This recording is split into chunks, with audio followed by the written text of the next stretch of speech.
সর্বশেষ 2008 সালে প্রাথমিকে বৃত্তি পরীক্ষা অনুষ্ঠিত হয়। এরপর 2009 সালে প্রাথমিক শিক্ষা সমাপনী পরীক্ষা পিইসি শুরু করে সরকার। এর ফলাফলের উপর ভিত্তি করে শিক্ষার্থীদের বৃত্তি দেওয়া হতো।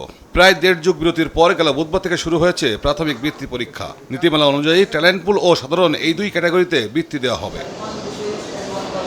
শনিবার সকালে রাজধানীর যাত্রাবাড়িতে প্রাথমিক বৃত্তি পরীক্ষা কেন্দ্র পরিদর্শন করেন প্রাথমিক ও গণশিক্ষা প্রতিমন্ত্রী ববি হাজ্জাজ। পরে কথা বলেন গণমাধ্যমের সঙ্গে।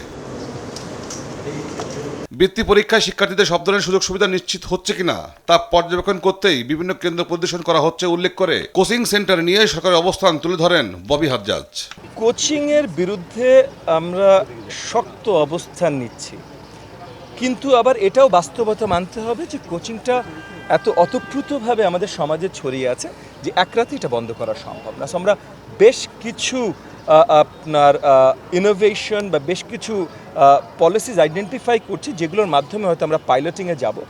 আমরা দেখব কীভাবে আমরা কোচিংগুলো একটা নিয়ন্ত্রণে আনতে পারি।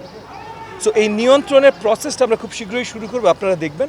জরাজীর্ণ প্রাথমিক স্কুলগুলোর সংস্কারে বড় ধরনের প্রকল্প হাতে নিয়েছে সরকার জানিয়ে প্রতিমন্ত্রী বলেন, শিক্ষার মান উন্নয়ন নিয়ে সরকার কাজ করছে। প্রত্যেকটা স্কুল নিয়ে আমাদের পরিকল্পনা। আপনি আজকে সুন্দর স্কুল দেখছেন, এরকম অনেক সুন্দর স্কুল আছে। আবার অনেক স্কুল আছে আপনি যেভাবে বললেন যেগুলো খুবই খারাপ অবস্থায় আছে। আবার সুন্দর স্কুলগুলোর ভেতর অনেকগুলো ভুল ত্রুটি বা অনেক অসুবিধা আছে যেগুলো বাইরে থেকে দেখে বোঝা যায় না। আমাদের দায়িত্ব এই সব অসুবিধাগুলোই মিটিয়ে দেয়া। সো সেগুলো নিয়ে আমরা কাজ করছি। আমাদের অনেকগুলো আপনার ডেভেলপমেন্ট প্রজেক্টস আছে, দৃষ্টিনন্দন প্রজেক্ট আছে, বেশ কিছু আছে। সামনে PDP 5 আমাদের বড় প্রজেক্ট নামছে। যে অন্তর্বর্তী সরকারের কারণেই গেল বছর প্রাথমিকের বৃত্তি পরীক্ষা অনুষ্ঠিত হয়নি বলে মন্তব্য করেন প্রাথমিক ও গণশিক্ষা প্রতিমন্ত্রী।